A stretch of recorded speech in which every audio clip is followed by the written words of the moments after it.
Hello, everyone, and welcome to the New View podcast. My name is Mac. And my name is Megan. Come along with us as we dive into the world of competitive Irish dancing and beyond. Sharing perspectives, developing community, and learning from each other. We hope you enjoy.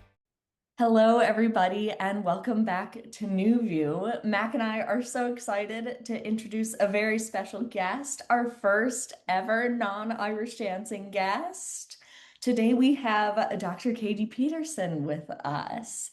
As a former very decorated D1 hockey player and sports psychologist, Dr. Katie has lots of expertise and a great conversation ahead for today, and we're so excited to have her here. So, Katie, can you kind of start by telling us how you got started in sport, and then we can kind of just go from there? Yeah. Thanks for having me. I'm very excited and honored to be the first non-Irish dancer on your podcast. So I'm happy to be here. This should be fun. So growing up, I have two older brothers. And so one of them is 2 years older than me, one of them is 6 years older than me. And so by the time I got to sports age, they were well into doing their sports. And I feel like a lot of little girls, I just wanted to be like them. And they both played hockey. And I have this picture, which I wish I knew like at my fingertips where it was, but I'm like two in my brother's hockey gear. And I was like so small. I'm standing under the like kitchen island overhang, just like fully dressed in my brother's hockey gear. And so really just kind of got into sports by honestly wanting to do whatever my brothers were doing and be like them. And they did hockey, and so I did hockey. I mean, we all did lots of sports too, but really just trying to follow in their footsteps was what got me going. That's so cool. I mean, what a cool thing when something like runs in your family and you just kind of, all can do that together and relate to one another. And I don't know, was that like hard? Did you always kind of want to like live up to what your brothers were doing? Like, did they challenge you in that way? Yes and no. I mean, I think yes, like wanted to kind of follow in their footsteps. And also I think being the only girl, I had a little bit of certainly a different journey. And so there was from a negative connotation, there wasn't really that like, oh, like you need to be as good as them, because we were just kind of in different like leagues and levels. Um, I grew up in Rochester, Minnesota, and so we did have a pretty, robust girls program, for the most part when I was growing up, and so I had those opportunities to play girls, for a lot of my youth years. I did end up playing boys for a few years, but by then my brothers were in high school, and so we never got to play on the same team, which would have been fun. But so yeah, a little bit, but not necessarily in like a negative way where I felt pressured to like live up to their reputation or their expectation. That's I feel like nice. that's kind of cool almost because that's not always like the standard in sport, and especially speaking from like a dance perspective, a lot of people it's like a family thing and their siblings do it, and it's like a definite family lifestyle, but it can seep into like that more negative kind of For influence. sure. But Yeah, and there can be pros and cons, right? yeah, exactly. That can be motivating or it can ruin it for some people. But Right. can you talk us through like your journey in sport kind of as you were entering college and then alongside sports, how you maybe developed an interest in psychology or kind of what led to that? I'm interested really in if your experiences in sport helped you figure out what you wanted to do in your career or if it was two separate experiences. Tell us all about that. So it was kind of, I wouldn't say like a windy journey, but I feel like for some people in the mental health field, there'll be like this big event that happened in their life, right? Where they'll be like, oh, like this thing happened, and then I realized that I like really liked, being able to help people in that way.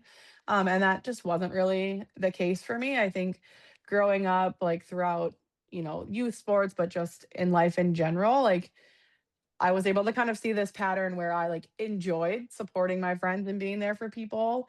And that also was something that like came natural for me. And so a lot of, teammates would like reach out for support or just obviously in a much more informal way than I do now for people. But I just, that was kind of a pattern where I was a lot of times in that like support role.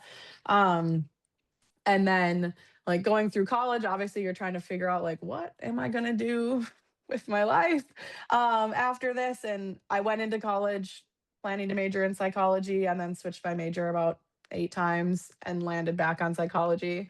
But still really didn't know like what direction I wanted to take it. Sports psychology was a thing when I was in college, but it certainly wasn't as like prominent as it is now. Both from like individuals utilizing it, but also like athletic departments utilizing it. Um, I think the U of M brought in sports psychology like later in my career. So it was just kind of being incorporated in that way. But really, like this idea of incorporating the psychology side of things and supporting people from like an emotional wellness, but also like an active lifestyle and kind of being able to incorporate these other side, like of my interests and things like, again, active lifestyle, moving our body, sports, like goals, all of that, and being able to kind of blend them together turned out to be a really good fit. I wouldn't necessarily say it was like um, something I knew that I was going to land on when I was an undergrad. Um, a lot of this is kind of an aside, but a lot of my like formal training is also in rehab psychology. So which is like working with individuals and folks after like significant injuries or like life-changing events or disability. And so again, kind of blending that like physical health and medicine with the emotional side of things. Um, just kind of, yeah, blends my overall just values for life with my work, which is fun. That's so interesting. I would love to hear more about that rehab sort of expertise that you have and helping athletes come back or just, cope with injuries because it is such a common thing in sport. Like we're using our bodies, so it's bound to happen every now and again that they get banged up or whatever it is. But almost I think more than the physical toll it takes on you, like having the injury, like the mental toll that can take on a person. I'm curious what your work in that realm looks like. And yeah, I don't know just what insights you have with that.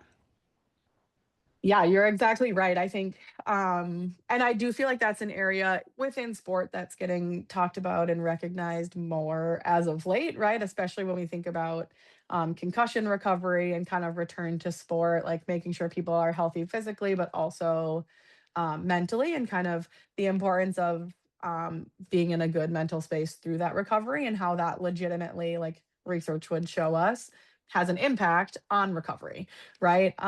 Whether that's from like, the way anxiety or depression can impact someone's ability to like stick to a physical therapy plan, or the way anxiety can, inhibit like range of motion as you're coming back from a knee injury or like that kind of thing. And then as people are coming back, you got the fear of return to play, but then like fear of re-injury. And so in the sports psychology world, we do a lot of work with that in terms of like, okay, how do we like stay in a decent headspace as we like go through the process of recovery, and what does that look like? How do we stay involved in our team? Things like that. And then kind of processing that experience back onto the field of play of like, okay, like what does this mean for me? What are the concerns? How do we like, challenge some of these like thoughts that are popping up? Um, and like, yeah, just helping people feel like well-rounded and supported as they head back. Versus like, okay, you completed your PT plan, like see you later. And then Yeah. meanwhile, people are like sometimes like just frozen with fear that it's going to happen again, Well, which is not absolutely. fun. I mean, sorry, just to jump in there, but like Yeah. everything that you're saying, I just so resonate with. Not to make this about me, but I had like a really bad back injury, sort of towards the end, not the end, I guess when I was 18 in my dancing career. And I just everything that you said about how there's different phases to it. And I remember being in that back injury and just having like I've never felt that despair like at that point in my life, I'd never felt it that deep before in my life. And I wasn't working with anybody. And I think in hindsight, that would have been extremely beneficial at the time. Like, first of all, in that phase, and then everything you're saying about the fear of return to play. Like, I can't even think of the number of times I would come home from the studio and be like, oh my gosh, did I ruin it again? Or, and just so afraid to kind of get back into it. And then, yeah, just like how that has stayed with me as a dancer the whole rest of my, how it did, I guess, stay with me as a dancer the whole rest of my career. And Megan and I have been, Megan, I know you're familiar with this book too, but like that book, The Body Keeps the Score.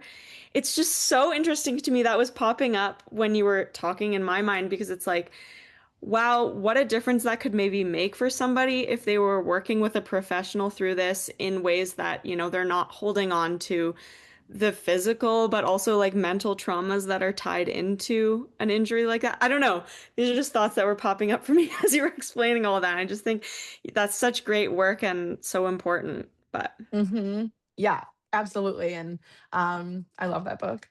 And so yeah, I can yeah, totally resonate with what you're saying, right? And yeah, that piece of that like moment of the like that devastation, right? Like, okay, like how do we like create space for that? And also decide like what do next steps look like for me?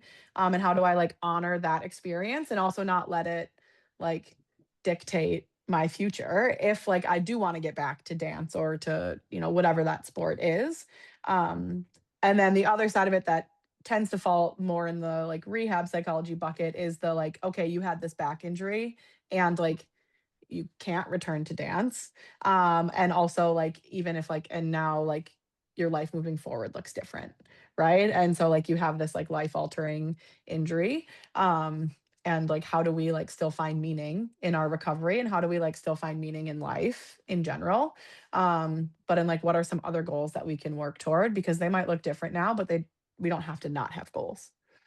totally. Yeah, And and I so think that's a huge thing that comes up, especially, Mac and I are dancers and only have experience in dance, but as teachers too, now in our chapters after like retiring ourselves, I don't know about you, Mac, but I'm sure it's pretty similar that we come across a lot of kids or young adults who are dancing and these things are so prominent and Mac and I are very into sports psychology, but not every coach or dance teacher is.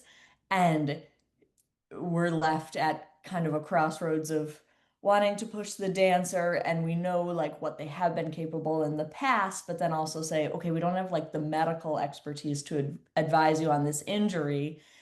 And of course, we don't know what's going on in your brain after having experienced all of this. I'm wondering, do you ever come across like coaches who are wanting to work on these skills themselves, or if you have advice or things that can be done better, or even like personal aspirations of yours, you're like, oh, I wish people knew more about speaking with kids who are dealing with injuries. Because I feel like that, for me, even is an area I'm unprepared kind of to deal with, other than speaking, of course, from personal experience. It's hard to give advice that I trust.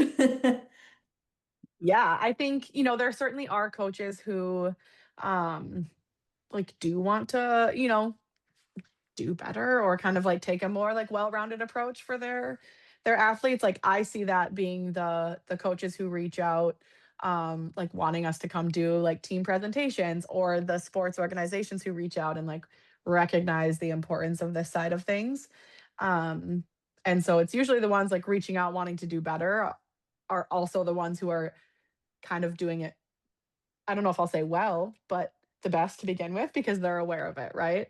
Um, and so I think it's definitely growing and improving, but there's certainly like a large area of growth. And I think like, one small like little tip if I could give like coaches or whatever, kind of to your saying of like we don't know. And there are so many, like there's the medical side of things, there's the like strength as people come back. Like you said, we know what they're capable of. And then there's the mental side of things as well. And so I think even just incorporating like a, hey, we're happy to have you back. Like, how are you doing? like, how are you feeling about being back? Right. And Mhm. like, there's probably some excitement, but there might be some apprehension as well. And so just sometimes like asking that question, like, hey, I'm really happy to be here. I'm also feeling really anxious about it. Great. We can work with that. Right. And then Mhm. you can kind of, as a coach or a teacher, like tailor a little bit, like the type of pressure you put on this person, Mhm. right? Or kind of like giving them space just to say that. I think one thing I hear from athletes a lot is when people tell them that like they're physically fine, it's all in their head, which I feel like we hear a lot in the mental health world, that tends to be really punitive for folks. So, um, like yes, there may be a mental health component, and kind of framing it that way can be really really hurtful Mhm. to athletes. Yeah, and I think, I mean, what a great tip just in terms of for coaches and teachers and whatever. It's like, okay, open the dialogue. Like, how are you feeling about that too? Because I think, there's such a wide range of what people are experiencing and different personalities that are playing into it. Because I think you can have on one hand, like the athlete who's just genuinely quite anxious about coming back and maybe is like really gonna have a hard time easing back into it. And then on the other end of the spectrum, you might have the athlete that's just like gung ho, ready to go and ready to do maybe too much too fast, which is also probably important for a teacher or coach to be aware of. And so, I mean, I see that as such a good tip because it's like, well, you can't really help anybody if nobody's communicating, right? Right. So, yeah, I think Mhm. that's pretty good advice. I'm gonna keep that in my back pocket. Yeah, and I think sometimes people get like worried in a way about like asking that, of like, I don't have like the skills or the time to like open the door for a therapy session. And like nobody's asking you to be their therapist 5 minutes before class starts, right? But just like genuinely asking somebody how they're feeling about coming back, like you don't really have to process anything, but it just, yeah, creates that platform to be able to know both ends of the spectrum, right? Is this person about to come back and like actually re-injure themselves or hurt something else because they are out of shape? They shouldn't do that. Mhm. Or are they like, yeah, terrified to put on their shoes right now? Right. Yeah. I mean, I guess just pivoting that a little bit too. So, yeah, of course, not asking like the coach to be the sports psych at all. It's just like, okay, open the casual conversation. But you are the sports psych, Katie. So, we're curious like what is it like to do your job? Like tell us about the population that you work with, the different athletes that you get to work with. Like why is your work so important to you? What fills you up about it? Just tell us all about that. All the things. So yeah, I get to work with a super wide range, which I think is fun. It makes every day different, keeps me on my toes. I think having been a hockey player, like naturally, I end up with like a decent number of hockey players, which is fun. It's a like comfort zone, makes it easy to chat about. Um, but I tend to see like late adolescence and above, so like 12 and older, really of like all sports and levels. So I've got a range of people who are like in their late adulthood, just like really wanting to like improve their marathon time, to collegiate athletes, to high school players who don't envision themselves playing sports in college. They just want to have more fun and they're not having fun right now. And I think that can kind of be like a misnomer sometimes with sports psychology, is that it's like, if I'm seeing a sports psychologist, it's because I want to be the world's best. And it's like, well, you can. And also, like, maybe you just want to have fun and you're not. And so I think that's part of what is really the fun part of being able to see such a wide range and people with wide goals and kind of helping them get there. Um, but yeah, I always say like working with some of the like really high level athletes or like seeing people accomplish cool things is the like cool and fun part.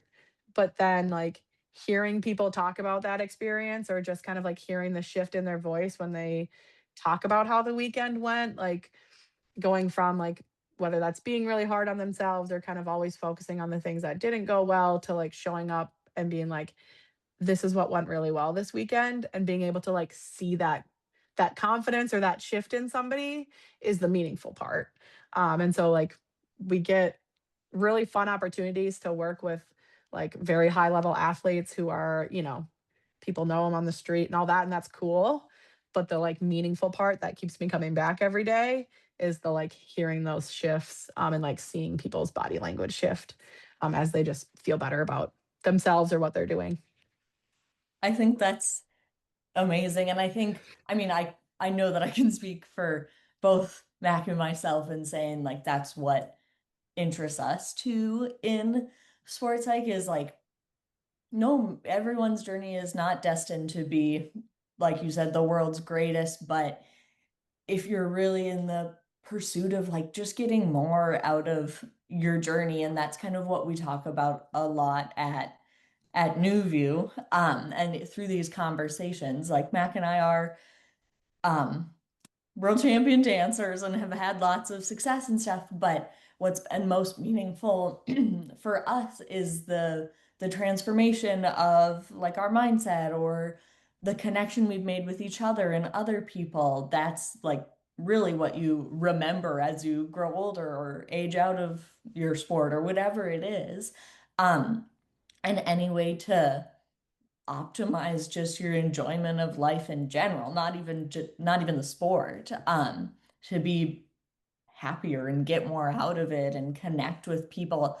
One, I think that's not only our goal through these discussions, but I see that as like the mission of what sport is. It's a vessel to finding, purpose, connection, joy, like all the greatest parts of life. And I think what a privilege and fun thing it is to be the sports psych in this and really witness it on the most personal level possible, other than, being in that person's body, experiencing it with them. You're like the closest connection to that process, which is for me so powerful to hear about as someone who's hoping to like enter that field. And we have a lot of people that we talk with and other dancers who are like, I want to get into sports psych for that same reason. Or I had a coach or a therapist or a mentor who played that role, and I want to help other people with that, and I want to have that experience myself, which hearing you say that I think is powerful for me and so many other people too. Yeah, can I Mhm. just back off of that as well? Katie, I was doing, I'm not gonna lie, I was stalking you a little bit, and I was reading your bio, and you kind of mentioned how your work is often very like values based and driven in that way. And I'm just kind of curious if you can explain to us, in high level form what that looks like. And, if I think that might be something really useful for listeners to hear about, just in terms of how, if there's a lot of dancers listening, how they could apply that in their own journeys and whatever. For sure. Yeah, I like you said tend to kind of incorporate that into a lot of my work with folks from a perspective of this like yes, okay, so you're a dancer and it's really important to you and also like that is not the only thing that makes up your identity. And there are other things that are important to you or other values that you have, right? Whether that's family or education or being a good teammate or sibling or friend or all of this kind of stuff. And so, really bringing that in to one, because I think especially high level athletes do have a tendency to have a large part of their identity be really interconnected in this sport, right? Whether that's self worth or confidence or you name it, right? Tends to be pretty mixed in with how well they're doing in their sport, right? And so helping people identify, like, okay, what are these other parts to me that I can also like lean on and feel good about, even when dance isn't going well, or even when it is going well, with the bigger idea that also at some point in life, whether it's in a year or 6 years or 20 years, that identity is probably going to go away, Hmm. right? At some point, we probably won't be a competitive dancer anymore, or at some point, I'm not going to be a Division 1 hockey player anymore. And so to have these other parts identified that we can lean on, we feel good about, helps with that transition, like out of sport. And I think also while we're still playing, can help us like enjoy the process, enjoy the ride, and like not feel so connected to it. And by identifying those and having those, it by no means like makes somebody less of a competitor, Mm. right? Like we don't have to be all consumed with dance and have that be our one identity to be a world champion dancer, right? Like we can be multiple things. That's the beauty of being a human, right? We can Yeah, have these multiple things. absolutely. I think that's so I just love operating from that kind of perspective. And I have to admit, I was definitely, and I think Megan, you could probably identify with this a little bit too, is like growing up, you're the kid who's like, this is everything, and I don't care about anything else. And I gotta just be an Irish dancer, and that's that. And I think a big aha moment for me, and it happened much later than I might have liked, was kind of what you're talking about is, you can be a multifaceted being. You don't have to only be one thing. And I think where I struggled was for the longest time, I believed that, if I didn't put all my eggs in the Irish dancing basket and I didn't like prioritize any other values or any other aspects of myself, like that was the only way to achieve this thing that I wanted to. But then I guess the aha moment was when I kind of realized, oh, actually, if I do start to diversify myself, I as a whole am going to become, a more solid version of myself who's probably going to show up better as a dancer as a result. And so instead of seeing it as like, oh, by developing these other values or these other areas of my life, that's taking away from me as a dancer, it was actually like, oh, that's going to even feed into my dance life as well.